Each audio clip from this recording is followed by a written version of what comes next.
Niġu issa l-Enerġija u l-Ilma.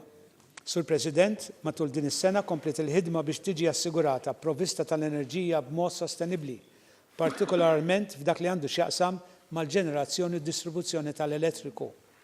Kif kien imwiet, il-power tal-station tal-Marsa ġiet żarmata kollha fil-waqt li ġiet żarmat ukoll il-heavy fuel oil plant f'Dellimara.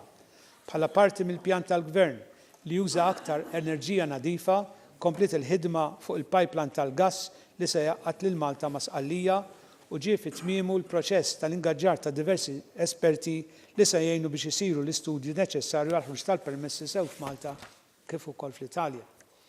Wara l-ftuħ ta' 3 polishing plants ġodda biex jipproduċu l-ilma ġdid ir-reċiklat ta' livell terzjarju, tkomplet il-ħidma biex tissalvagwardja l-kwalità ta' dan l-ilma.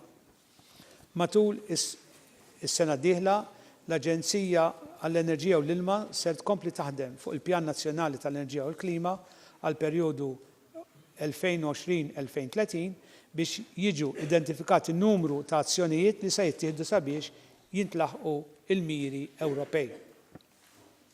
Il-Gvern se jibqa' jikkommetti ruħu sabiex jippromovi l-enerġija rinnovabbli u l-użu effiċjenti ta' sorsi ta' enerġija, kif ukoll jinkoraġġixxi l-konservazzjoni tal-ilma fis-settur domestiku permezz ta' diversi skemi.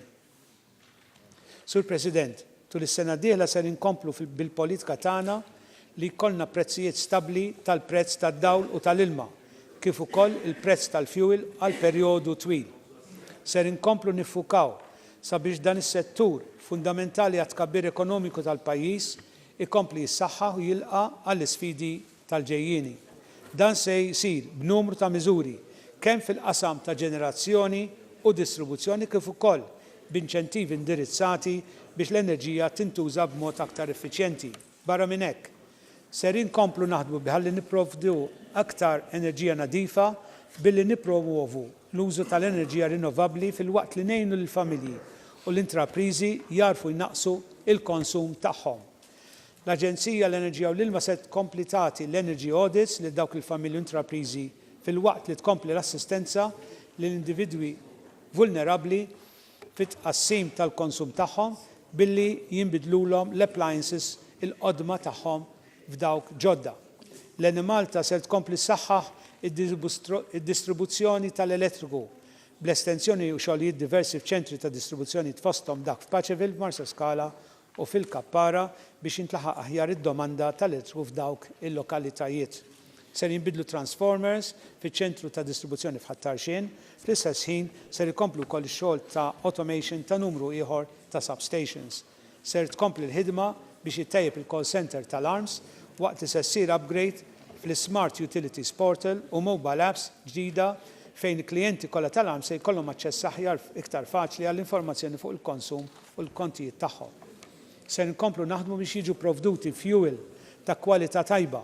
Għal dan il-għan, il-kumpanija Enemed sejra timmodernizza l-impjant ta' ħażna f'Ħassabtan u tiżviluppa l-filling station ġdid li se jiġi modernizzat il-faċilitajiet ta' ħażna ta' jet fuel li jinsab fl-Ajruport Internazzjonali ta' Malta.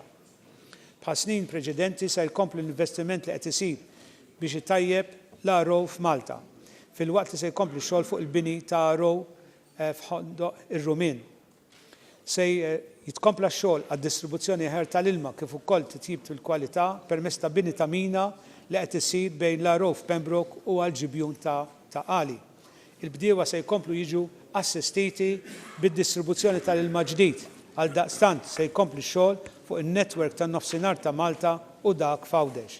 Waqt li ser jitkompla l-proċess tal-estrazzjoni tal-ilma ta' taħt l-art ser tiġi introdotta sistema awtomatika u se jiżdiedu l-kontrolli biex din l-estrazzjoni tal-ilma issir b'aktar mod sostenibbli. Huwa wkoll ippjanat li nkomplu jingħataw inċentivi lil dawk il-familji li jridu jirrestawraw il-bir tad-dar tagħhom. U mistenni li jibda x-xogħol fuq ir-riabilitazzjoni ta' żewġ stazzjonijiet strateġiċi ta' pumpjar li jinsabu fil-galleriji tal-ilma f'Takandja u Tabakja kif ukoll ta' Chedwick Lakes li jservu wkoll bħala post ta' rikreazzjoni edukattiva għall-familja. Il-Gvern huwa wkoll kommess li jkompli jaħdem biex jitnaqsu ir-riski tal-arrar pajjiżna.